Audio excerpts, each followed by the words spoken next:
Hi, my name is Dr. Sue Pedersen. I'm a specialist in endocrinology and metabolism and a diplomat of the American Board of Obesity Medicine.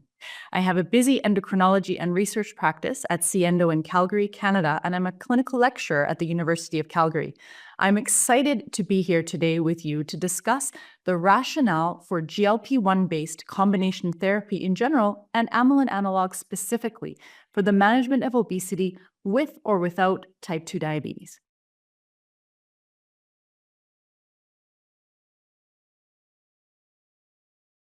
So first, let's look at the GLP-1-based therapies that are currently approved for obesity management in people with or without type 2 diabetes. We have semaglutide 2.4 milligrams weekly, which is approved for obesity management and to reduce the risk of major adverse cardiovascular events in people with obesity and established cardiovascular disease.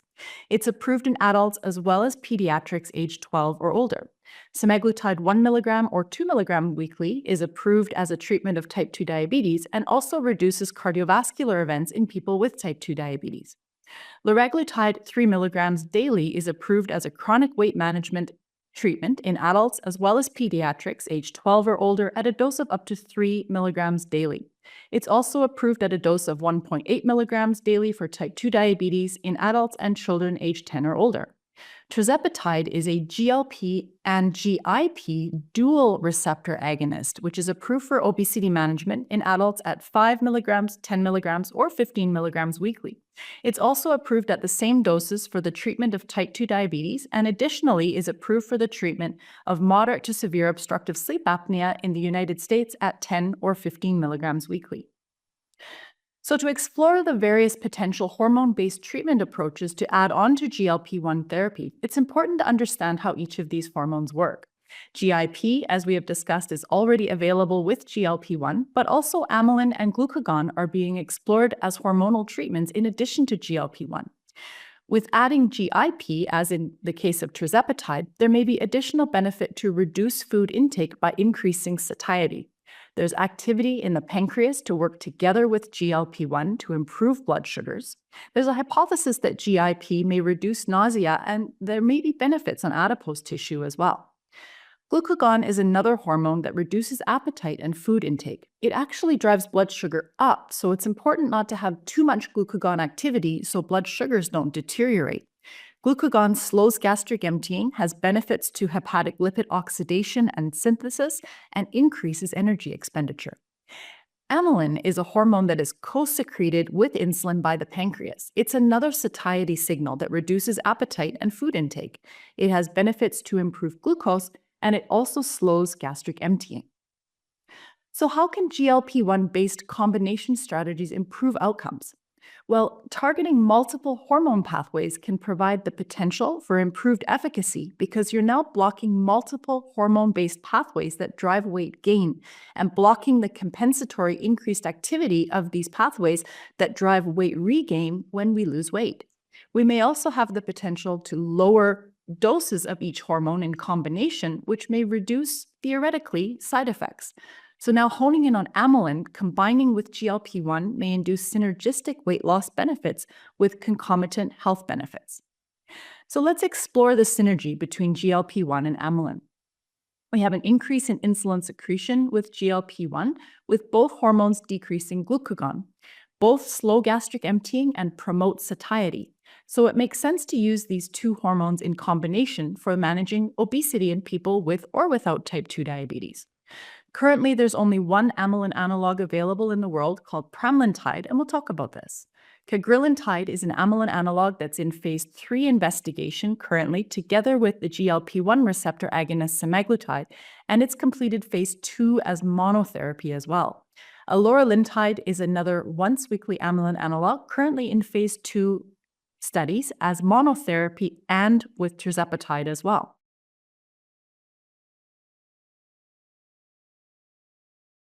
So what are the strengths and limitations of amylin analogs? Well, amylin affects both homeostatic and reward-related aspects of feeding. Amylin can facilitate weight loss and improve glucose control. Now, speaking about cagrilintide specifically, as it's the furthest ahead in development for the long-acting amylin analogs, it can be given once weekly and is associated with fewer gastrointestinal side effects than GLP-1 receptor agonists. Now, what are the potential limitations? Well, pramlintide must be taken with every meal. Amylin analogs are administered by injection, and some people may be reluctant to consider injections, although I would say from clinical experience that injections are much less of a barrier when weight loss is involved as a potential benefit, and the needles with the modern devices are also quite small. So let's briefly talk about pramlintide. It's approved in the United States as an adjunct to insulin in people with type 1 or type 2 diabetes. In people with type 2 diabetes and a BMI of 25 or greater, this study randomized patients to receive pramlintide versus placebo in addition to existing insulin therapy. They found an improvement in A1C of about 0.4% more than placebo and a small weight loss of about 1.5 kilos at 26 weeks. Now, what about cagrilintide? Well, again, it's a long-acting amylin analog with about 83% homology to human amylin. In a phase 2 trial, we investigated ascending doses of cagrilintide for weight management in people with obesity without diabetes. We found a greater weight loss of 10.8% with 4.5 milligrams of cagrilintide weekly versus 9% weight loss with liraglutide 3 milligrams daily, which is, of course, an approved obesity pharmacotherapy. There were greater proportions of people achieving clinically significant weight loss with cagrilintide 4.5 milligrams versus placebo. Comparable changes were seen with cagrilintide and liraglutide for lipid improvements and improvement in 3-factor eating questionnaire scores, and emotional eating, also a similar proportion of people with adverse events. Cagrilintide is being pursued as a treatment together with semaglutide, and that's called CagriSema. So we have phase 2 data only in people with type 2 diabetes, which you'll hear more about in subsequent portions of this program. Briefly, 92 people with type 2 diabetes were randomized to receive cagrilintide, semaglutide, or CagriSema, all at a dose of 2.4 milligrams weekly. At 32 weeks, we found that there was an increased improvement in A1C of 2.2% with CagriSema versus 1.8% with semaglutide and 0.9% with cagrilintide alone. The change in weight was 15.6% with CagriSema versus 5.1% with semaglutide alone and 8.1% with cagrilintide alone. Mild to moderate GI side effects were the most common, more common in CagriSema than with either monotherapy, but were mild to moderate, mostly during dose escalation. CagriSema is now in phase 3 study in people with obesity with or without type 2 diabetes.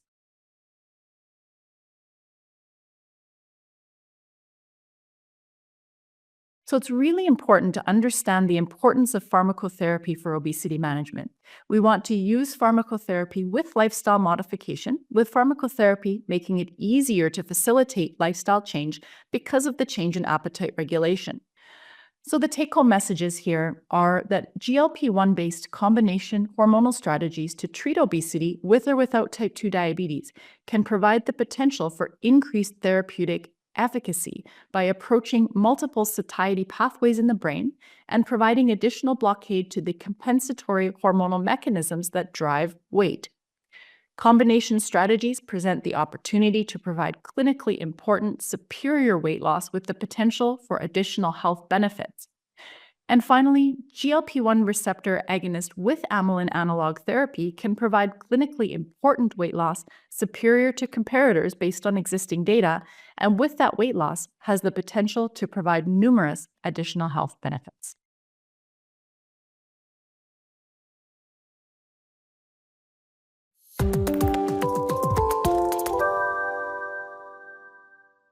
Hello, I'm Dr. Donna Ryan, and I'm Professor Emerita at the Pennington Biomedical Research Center in Baton Rouge, Louisiana, and that is part of Louisiana State University. So I've really enjoyed hearing my colleague Sue Pedersen discuss about the exciting development of a new target for weight management, the amylin receptor. So I'm going to talk to you about what we know about the efficacy of the novel GLP-1 based combination therapies for obesity with and without type 2 diabetes. And we're going to look at the clinical evidence to support that.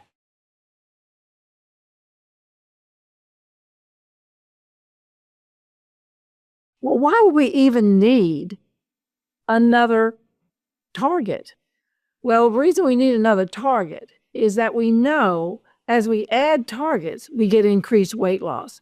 So with semaglutide, we have one target. It's the GLP-1 receptor. With tirzepatide, which produces a bit more weight loss, that is targeting both GLP-1 and GIP. So if we could add yet another target, we would likely get more weight loss. And the problem isn't just getting more percent weight loss, because look, there's a limit to how much weight you can lose. It's really about getting people who do not get full benefit from the existing medications.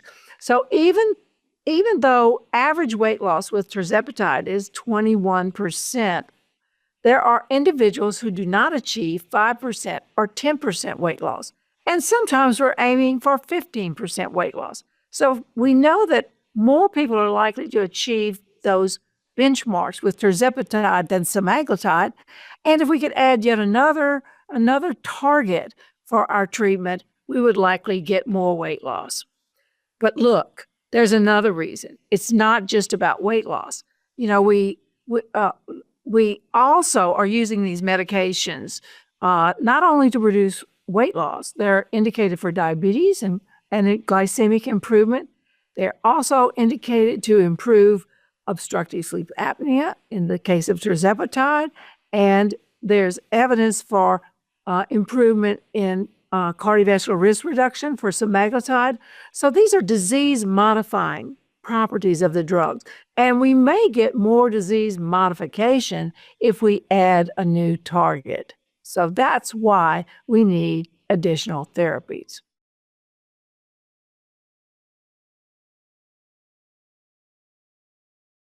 I'd like to tell you a little bit about that CagriSema study. It was in individuals who had type 2 diabetes, as was the eloralintide plus tirzepatide study.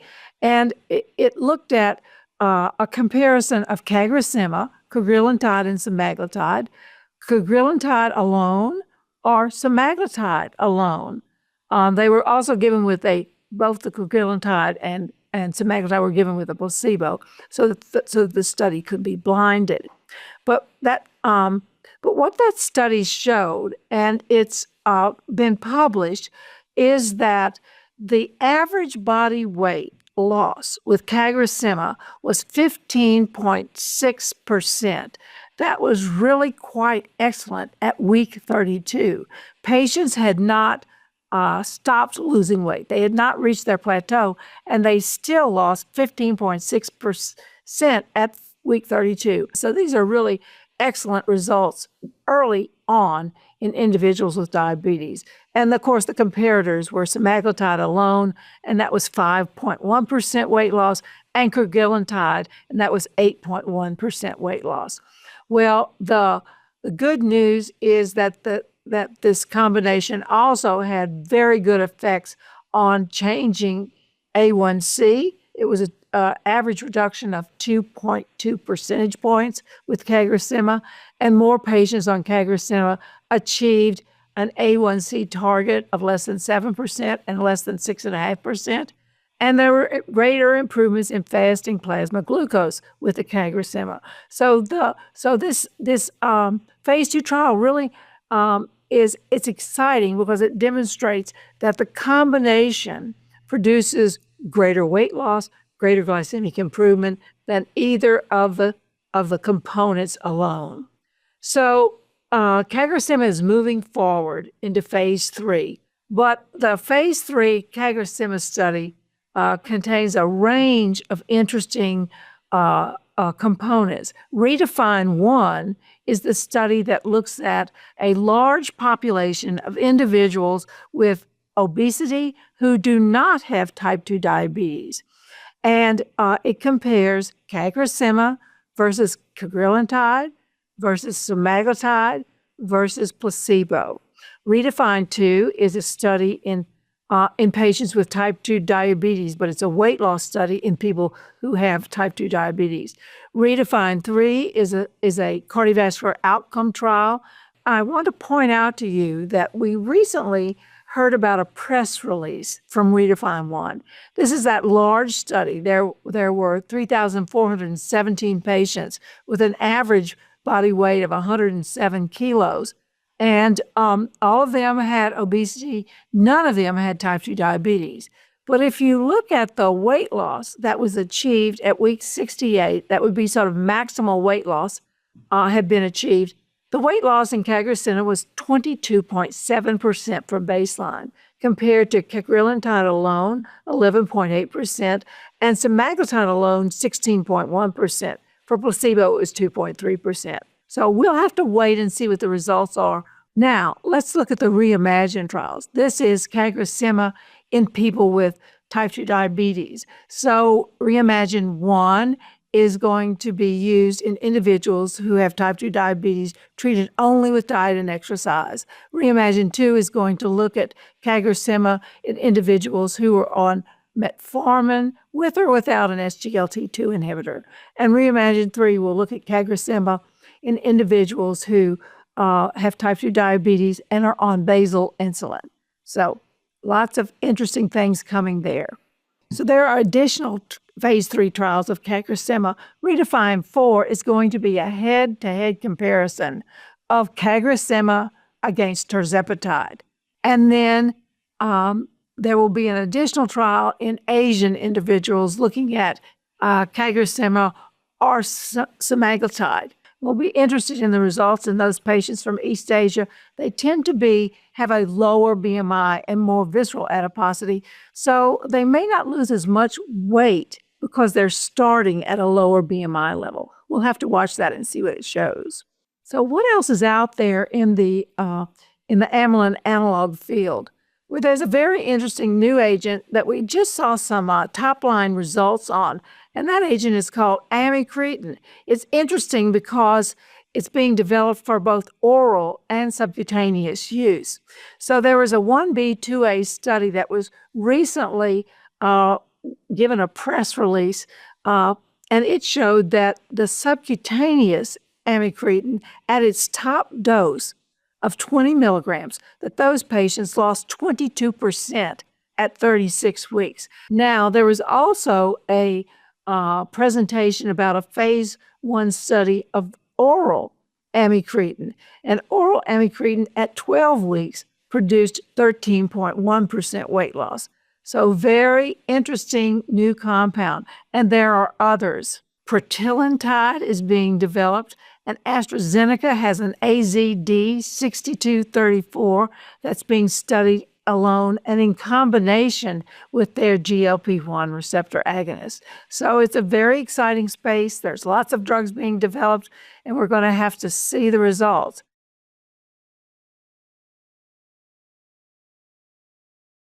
Well, I think that we are hoping that with the combination of cagrilintide with semaglutide, we could get superior improvement in A1C. We could get superior weight loss. Perhaps we could get improvements in body composition with weight loss. We don't know for certain, but we think there may be an effect of CagriSema on preventing metabolic adaptation, the reduction in metabolic weight that's so disproportionate when people reduce their weight. And that may have an effect on body composition, but we'll have to wait to see what those results are. Of course, what we're looking for is for more patients to lose clinically meaningful weight loss. You know, it's not possible to drive percent weight loss up indefinitely.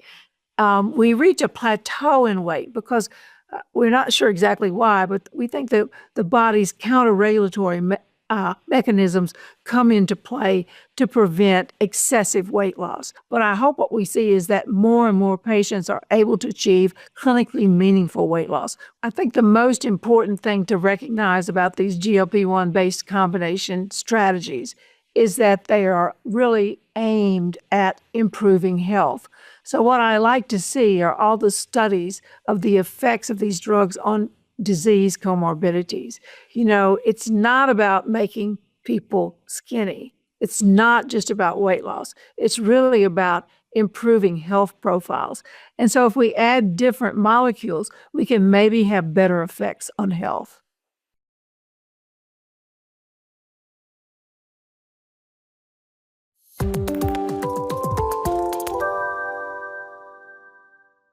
My name is Carel le Roux. I'm a clinician scientist at work at University College Dublin. And it's really interesting to think about the safety of the novel GLP-1 based combination therapies in those patients who have diabetes and those that do not.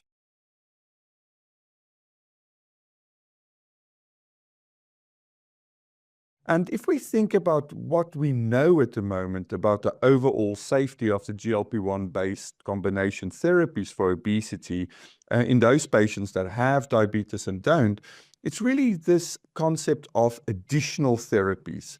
So what the future is going to hold is we're going to be able to combine more treatments. And we're already seeing some approaches combining GLP-1 with GIP with amylin. And the more receptors we are able to hit in the subcortical areas of the brain, the more benefits we may be having.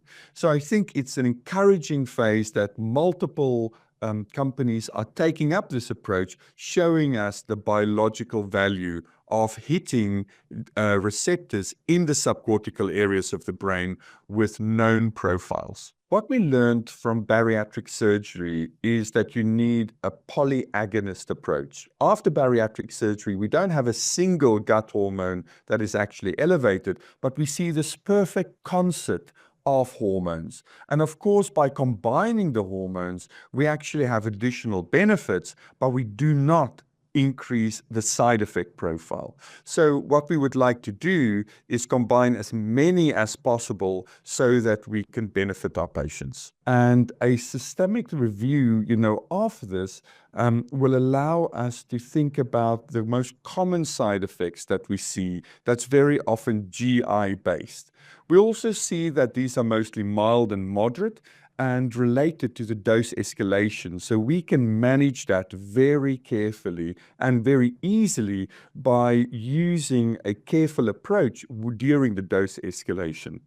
Now, what we would like to do is for our patients to adhere to these medications and to persist with these medications, because then they're going to have the most benefit. But what we do see is that if we're not careful enough, is that many patients discontinue the treatment, and that's why it's so important to understand the safety and allow us to manage it much better.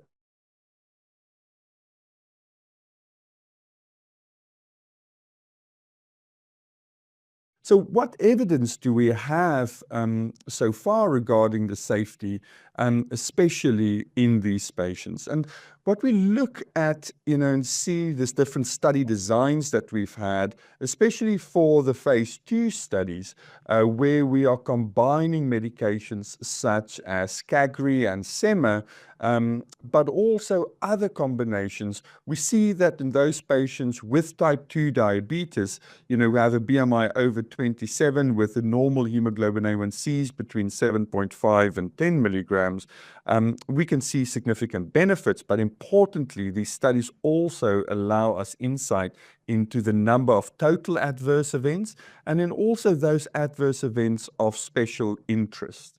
Now, drilling down into the Cagri-Sema studies, we can see that severe hypoglycemia is very, very rare.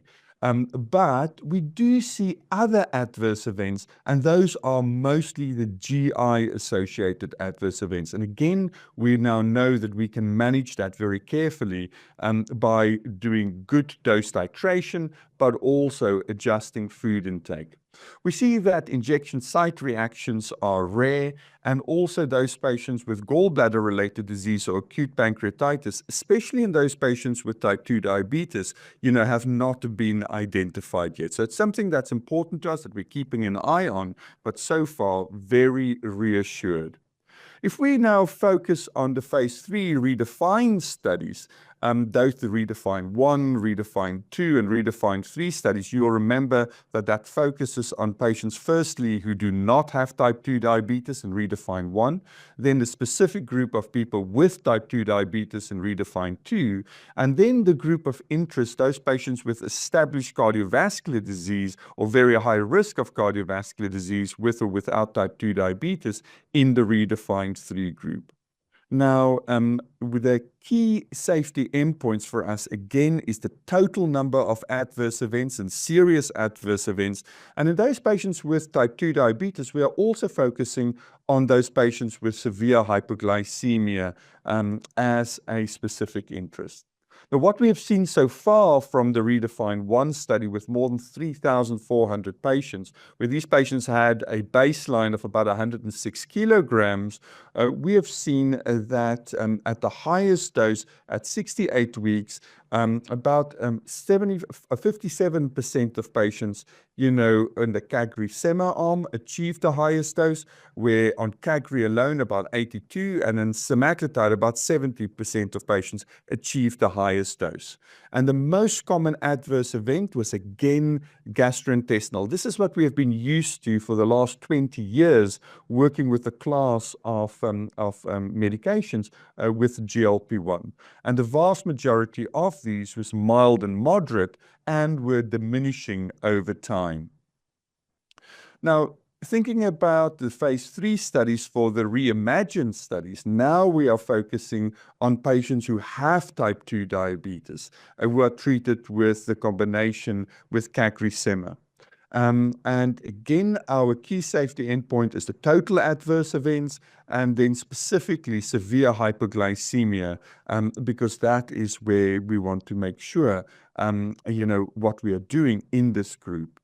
And what we are seeing with these phase 3 CagriSema trials, also thinking about REDEFINE 4, which is the combination of CagriSema against an active comparator with tirzepatide. Here we are also looking at the total adverse events and serious adverse events. And these are patients who have obesity but do not have type 1 or type 2 diabetes. And there's further studies also looking at CagriSema versus semaglutide, again in people with BMIs over 27, but we also have those patients who have type 2 diabetes to understand both the total side effects as well as the side effects of special interest.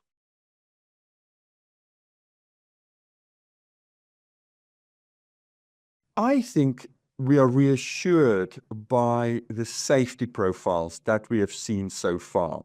We have not seen anything new, and those things that we have seen, we are now much better at managing. I think this idea that we can go gentle with the dose titration schedule if needed, that we want to achieve the maximum tolerable dose, but we can take our time. That is going to substantially reduce the number of mild to moderate GI events that we are seeing.